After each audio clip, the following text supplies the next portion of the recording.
The Leap Foundation proudly presents the Meet the Mentor podcast with Dr. Bill Dorfman. Dr. Bill is a TV host, New York Times best-selling author, two-time Guinness World Book record holder, fitness guru, celebrity cosmetic dentist, and philanthropist who founded the Leap Foundation. Here's Dr. Bill. Hey, Dr. Bill here. So we're about to do a new Meet the Mentor with another metal man. You guys are familiar with my metal buddies. But before we do, let me just kind of update you. Leap 2024 will be July 21st to the 27th at not UCLA, but USC this year. It will be our inaugural year at USC. Apparently, UCLA is converting the dormitory area where we normally stay into an Olympic Village for 2024. So we will not have access to that. And we're going to hop 11 miles across town. And I'm going to be a traitor to my alma mater. And we will be at USC. But we're super excited. We will be in the Bing Theater. It's gorgeous. And it will look and feel like it did for the last 16 years, except with a Trojan twist to it. We also have a confirmation from Anthony Hopkins, who's coming, who, by the way, has two amazing movies come out this year, which you're not going to want to miss. He plays Freud in the movie Sigmund Freud. And there's a movie called One Life based on an English gentleman who was knighted for saving 669 Jewish children who were on the way to concentration camps and was able to divert their train and get these kids into the UK and save their lives. And from those 669 kids today, you have thousands and thousands of offsprings, and they celebrated this man's life. And Anthony Hopkins plays him and has told me personally, he said, "Doc, I honestly think this is the best work I've ever done." And in light of everything going on with Israel and everything today, I'm sure this movie is going to get a lot of media attention. So look out for that. It's called One Life. We also have Jason Alexander on board, Amy Adams, possibly, unless she's filming something, and a lot of great business leaders. And it should be an amazing leap. So without further ado, I'd like to introduce you to my friend, Doug Howarth. Life has been a remarkable journey marked by challenges and groundbreaking discoveries.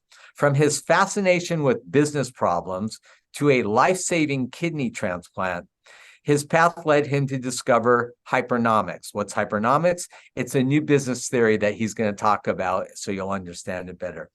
Empowered by this revelation, Doug founded Hypernomics Inc., where he developed innovative software to analyze markets in multiple dimensions, capturing the attention of industry giants like NASA and Lockheed. And in his upcoming book, Hypernomics Using Hidden Dimensions to Solve Unseen Problems, Doug challenges conventional thinking, inspiring us to embrace unconventional ideas and achieve extraordinary breakthroughs. Doug, welcome to Meet the Mentor. Dr. Bill, thank you so much for having me. You've got a fabulous show. I'm humbled to be part of it. Thank you again for having me. Well, we're excited. I've never had anybody talk about hypernomics. So before we even do that, yes, if you can kind of enlighten us and give us kind of a little bit about your background and how you got into this and what hypernomics is, that'd be awesome. Yeah, it's got one of the strangest origin stories I think ever. That it came from a shopping trip with my wife. We needed to buy a washing machine of all things, and we went up to this one big box store, and my wife said, "Well, we need to have more capacity, bigger drum than we have at home." So I thought about capacity versus price, and that she was kind of working on what we call a two-dimensional problem right there. And she says, "We only have one gentle cycle at home. I'd like to have several more." And I thought about cycles versus price. I said, well, now she's working with three dimensions. And then I saw the next model up the line, same brand, just a little bit bigger, maybe bigger drum and more cycles. I said, well, what about this one? And she says, it's too expensive. We can't afford it. And then I realized that what our sale was going to do is we're going to be wherever we were going to start to work out the demand for this product. And so we were part of a quantity term for the whole market and the price. So I realized that she was juggling capacity, cycles, price, and quantity. What she was doing is she was doing a four-dimensional problem in her head. And so I raced back to the house and started to figure out a way to plot in four dimensions and discovered that virtually every market works this way. And what it's doing then is, instead of, everybody's heard of the law of supply and demand, which basically says that there'd be one equilibrium price where supply and demand equal each other. What this new theory says is that it's only got 13 words to it. It says features, product features. Features determine value. Value drives price. Price limits quantity sold. Quantity sold is a feature. And so what it's doing is it's understanding that as people get more of what they want, those who can pay more for it. But as the prices go up, fewer people can buy it. So there's this tension between the value and demand at all times. And that's what this new business theory takes into account. It measures how people value things and how much money they have to spend for it.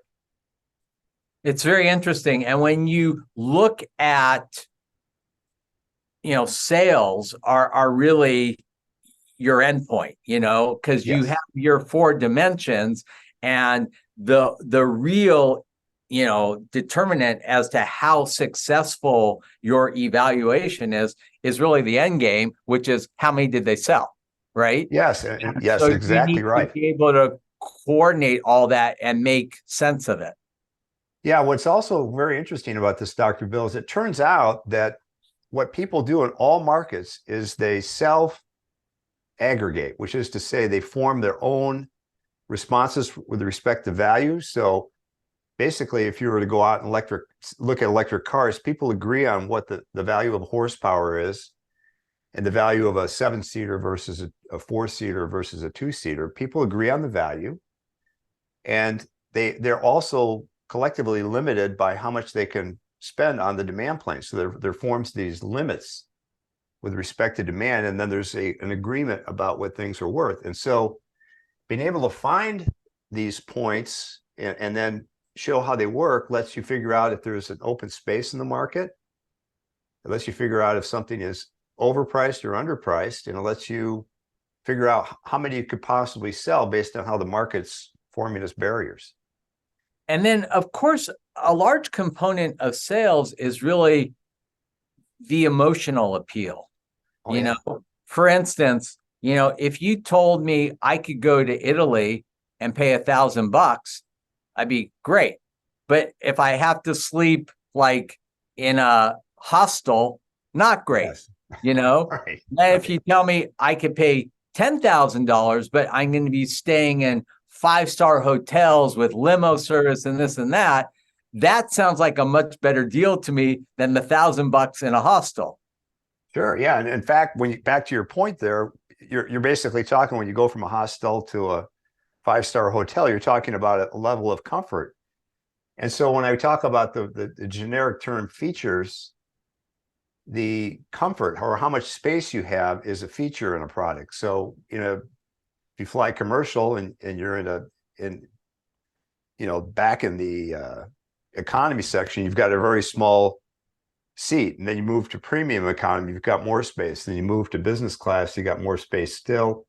Then you can move to some other high-end airlines like Emirates and get yourself a suite. And what you're getting there, back to the hostel and hotel things, you're getting progressively more and more room. And that's a comfort feature that you're willing to pay for if you can afford it. And that's kind of what you're getting at there. So yes, that's how it works. So on a day-to-day basis, I gather from your website, you really work as a consultant for companies, right? Yeah, we have. And what we're going to do now is we're putting together classes to teach our software that goes along with the book that's coming out in January. So we're going to have a little bit of a shift. And we've also put up a internal fund. It's not open for the public, but we've created a fund that took S&P 500 stocks from over 3.5 years ago, and over the course of 3.5 years, we've done roughly double what the S&P 500 has done over that period of time. And the secret to success there is basically figuring out how to maximize growth in this multidimensional system. Yeah, that's what it is. And when it comes to the market, it's a function of trying to figure out the stocks that are undervalued. I don't know if, did you happen to see Moneyball, Dr. Bill, or read the book? No, I didn't. Well, in Moneyball, there's famously, some of your listeners may have heard it, there's a line that goes, people think that, they want to buy, managers think they want to buy players, but what you really want to buy is wins. In order to buy wins, you have to buy people to get on base. And so they reduced everything down to people getting on base. And they figured out the people that were undervalued for that because maybe they didn't, look right, or they were overweight, or they're, near the end of their career, but they got on the base more often than their salary dictated. So their salary was below what they should have gotten. And so what we try to do is the same kind of principle for stocks. So some stocks will get overlooked because they've been around for, say, 80 or 100 years in the S&P 500. And they may not be very glamorous. And so people will start to move away from these stocks and go to the ones that have a little bit more, pizzazz to them. But when the stock becomes undervalued, that means that underlying that stock are some pretty good potential returns for investors, things like return on assets, book value, and things like that ought to push the stock up over time. And so what we try to do is we look for stocks that are depressed and then buy those things. You know what I think would be maybe a fun exercise? Let's take one of from your consulting, realm. Let's take one of your greatest successes where, you worked with a company and helped them actually maximize their potential in these different dimensions, and, kind of without actually naming the company unless you're allowed to. Sure. No, I can give you a very simple example. We have our restaurant down the street that we frequent all the time.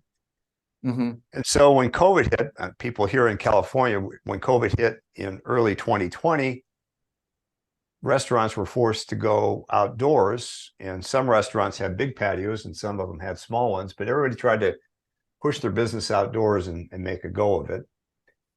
And so we went to our local restaurant, and it was still very popular during COVID. In fact, the line was going out the door. And I took a look at the seating arrangement for this restaurant, and we pulled aside the manager. We know her pretty well.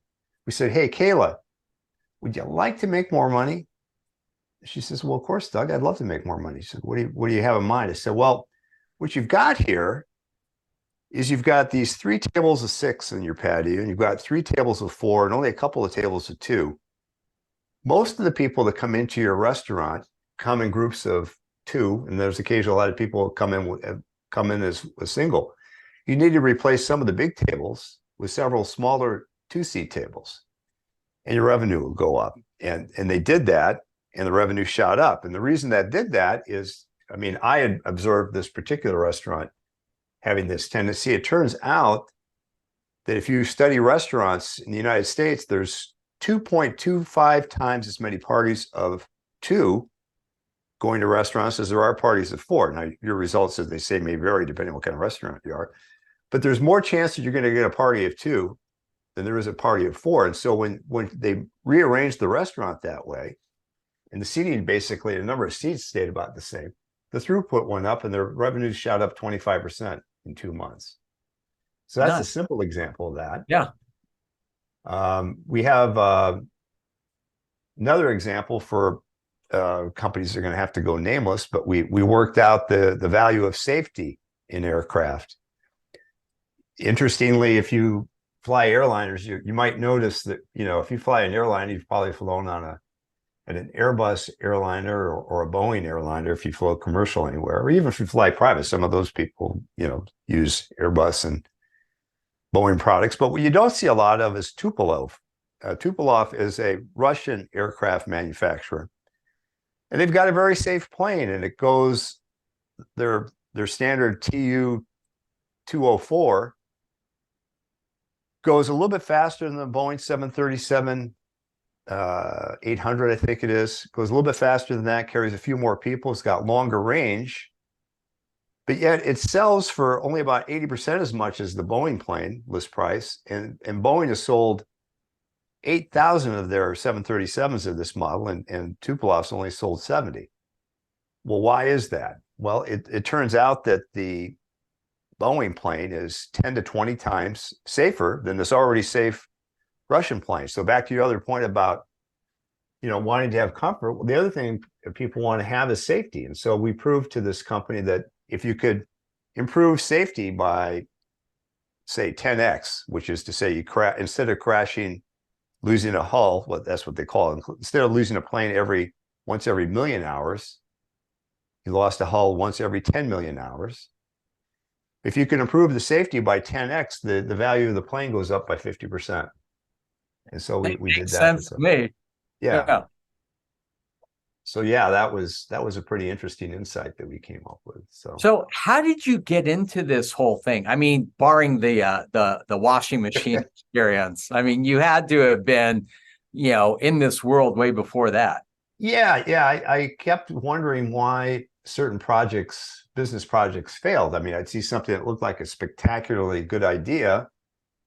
I say, well, why did that project fail? I mean, we came out of aerospace, our company did. And so it started with aerospace, and I started to say, well, why would something like the Concorde, which was the world's first supersonic transport, why did the Concorde fail economically? They wanted to build 300 and they built 20. And just recently, I called out a company in Nevada. They were going to build a supersonic business jet, and they wanted to build 300 to 500. They wanted to build 300 in 10 years. And I said, I did a little bit of research, and I figured out that they weren't going to make it. In fact, they had about a 2% chance of making it. So I called them out, and they wrote me, and they sent me a nasty note on LinkedIn. And I said, they told me I got a big order. And I said, well, good for you, but you're still not going to make your target. And then 6 months later, they crashed. Well, I wanted to understand why people kept crashing these markets. And it turns out that there are boundaries to the market. There are limits to how much people can buy. And so was it the cost that you think was the limiting factor for them? No, it was that it turned out we have a little phrase in our company that 2 out of 3 is bad. So you remember Meatloaf back in the 70s? He had a song, 2 out of 3 ain't bad. Yeah. Well, in economics, you can get the cost right, which is good. You can get the price right, which is good. So this outfit up north had and so did the Concorde. They had the cost was okay. The price was okay, but then they came to working out the demand, and they didn't understand the demand. And so they supposed that they were going to sell so many by basically polling people. They said they would go out and ask clients, if we built this plane, would you buy it? And what they do is they typically go off to, say, 1,000 people, and maybe 500 say they're going to buy it, and then they'll say, well, we'll discount that by 20%. So we'll say 400 are going to buy this plane. We'll run it down to 300 in a decade. And then they figure that's a pretty good estimate. But it turns out that you can actually see what people buy and see if there's a boundary to that. And it turns out that there is a boundary. There's a boundary on virtually every market that's mature. Every mature market forms a boundary. If you go out and just took the S&P 500 every day and just plotted the quantity of stocks for each of these 500 stocks and the number of shares they have out, and they plotted their price, and you just put a chart up, you'd see that there's a boundary to it. There's an upper limit to that market every day of the year, and you need to be able to figure that out to be able to do any kind of market analysis in virtually every field. And that's what Hypernomics reveals, is how to do that. So I told you I would ask you this. If I'm a student watching this and I really want to get involved in your industry, what would be kind of a blueprint for entree in? Well, if you wanted to be in our industry specifically, or any industry? No, in yours. Ours? Well, it's so I can lead into my book. My book's coming out January 29th. And again, it's entitled Hypernomics, Using Hidden Dimensions to Solve Unseen Problems. It's available in fine bookstores then, and it's online right now at Amazon and Walmart and Wiley's site. And I would study this book. This book shows a bunch of phenomena that hadn't been investigated, I would argue, properly up until right about now. When I first came up with this idea, and then we formed a company around it. We went off to try to get some software built around it, which is, by the way, this patent plaque over my shoulder is for the world's first 4D software. And the patents, in addition to giving us intellectual protection, actually showed that nobody had ever thought of just rearranging the economic phenomena that are out there and trying to figure out how they relate to one another. And so this book shows you how economic phenomena had been portrayed, and then it shows you what's really going on. So that it'll give you the story that's been told to you before. They'll tell you about the law of supply and demand. And then I'll explain to you why that doesn't work. So the law of supply and demand suggests that there's one single price in the market. And typically in a book, they'll show you some hypothetical examples about that, and then they'll cite that as evidence. Well, if you go out and look at iron ore, and you can look at iron mines, and as iron mines get easier and easier to work, or harder and harder to work, the prices go up. And so at any point in time, they have an upward sloping supply curve, is what they would call it. And so there might only be one price for iron ore, but iron goes into cars. And I think we all know that there's dozens and dozens of car models out there. Right. And so that it just says that what works for a commodity, a single feature commodity, doesn't work for products that are more complex than that. And so it shows you how to deal with more complex products, and it walks you through. The book starts out talking about Hansel and Gretel and works you up to being able to solve very complicated problems. I love it. That's awesome. If a student wanted to get in touch with you directly, what's the best way to do that? Yeah, I'll take emails at my email address, which is dhowarth, that's DHOWARTH, at hypernomics.com. That's HYPERNOMICS.com. Awesome. Can just write me directly and I'll answer. Awesome. And we'll put that in the show notes. And also on social media, you are at Hypernomics Inc. and also at Doug Howarth, HOWARTH, correct? Yeah. And we're on LinkedIn. We're doing a little bit of Instagram and X right now, but we're mostly doing posts on LinkedIn. And then I also have my personal webpage, doughowarth.com, and we put up the blogs and things like that up there. And it's got if you go to the website, it's got all the papers that I've written. There's 13 peer-reviewed papers there that people can cite and things like that. All right. Well, I think that's fascinating, and I wish you the most success with your book. And I appreciate you taking the time for Meet the Mentor.